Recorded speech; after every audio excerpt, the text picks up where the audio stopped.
क्योंकि मैं कई वर्षों तक मुख्यमंत्री के रूप में इस कॉन्फ्रेंस में आता रहता था। अब यहाँ बैठना मौका आ गया है तो यहाँ से आता रहता हूँ। तो एक प्रकार से मैं इस महफिल में सीनियर हूँ।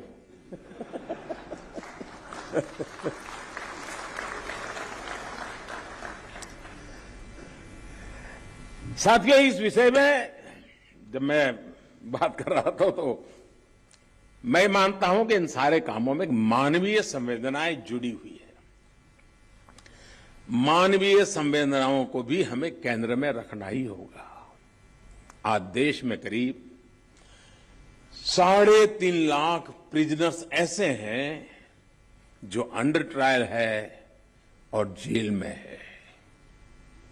इनमें से अधिकांश लोग गरीब या सामान्य परिवारों से। हर जिले में डिस्ट्रिक्ट जज की अध्यक्षता में एक कमेटी होती है ताकि इन केसेस की समीक्षा हो सके। जहां संभव हो बेल पर उन्हें रिहा किया जा सके। मैं सभी मुख्यमंत्रियों और हाई कोर्ट के जजेस से अपील करूंगा कि मानवीय संवेदनाओं, उन संवेदनाओं और कानून के आधार पर इन मामलों को भी अगर संभव हो तो प्राथमिकता दी जाए। इसी तरह न्यायालयों में और खासकर स्थानीय स्तर पर लंबित मामलों के समाधान के लिए मध्यस्थता, मीडिएशन भी एक महत्वपूर्ण जरिया है। हमारे समाज में तो मध्यस्थता के जरिए विवादों के समाधान की हजारों साल पुरानी परंपरा है। आपसी सहमति और परस्पर भागीदारी, ये न्याय की अपनी एक अलग मानवीय अवधारणा है। अगर हम देखें तो हमारे समाज का वो स्वभाव कहीं न कहीं अभी भी बना हुआ है। हमने हमारी उन परंपराओं को खोया नहीं है।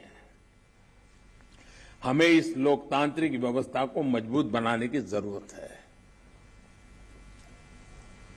और जैसे चीफ साहब ने ललित जी की तारीफ की, मैं भी करना चाहूंगा। उन्होंने पूरे देश में भ्रमण किया, हर राज्य में गए इस काम के लिए, और सबसे बड़ी बात है कोरोना काल में गए। साथियों, मामलों का कम समय में समाधान भी होता है, न्यायालयों का बोझ भी कम होता है और सोशल फैब्रिक भी सुरक्षित रहता है।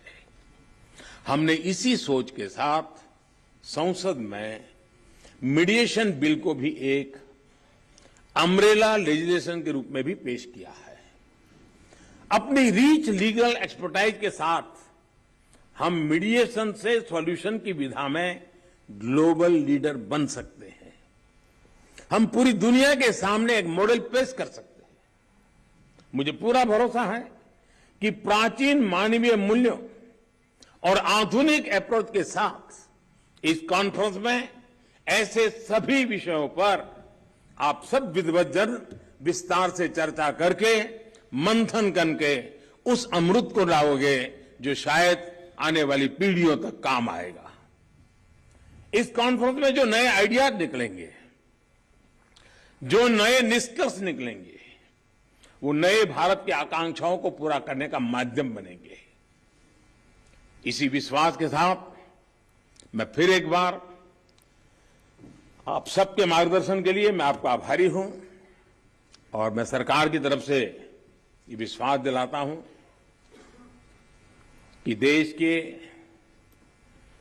न्याय व्यवस्था के लिए सरकारों ने जो करना होगा, चाहे राज्य सरकार हो, केंद्र सरकार हो, वो भरसक प्रयास करेगी ताकि हम सब मिलकर के देश के कोटि कोटि नागरिकों की आशा अपेक्षाओं को पूर्ण कर सके।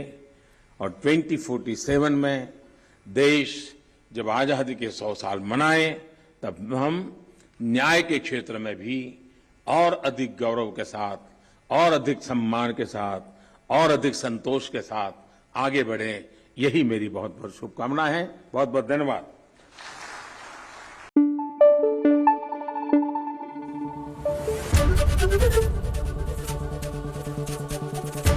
Thank you. এবিপি আনন্দ, এগিয়ে থাকে, এগিয়ে রাখে।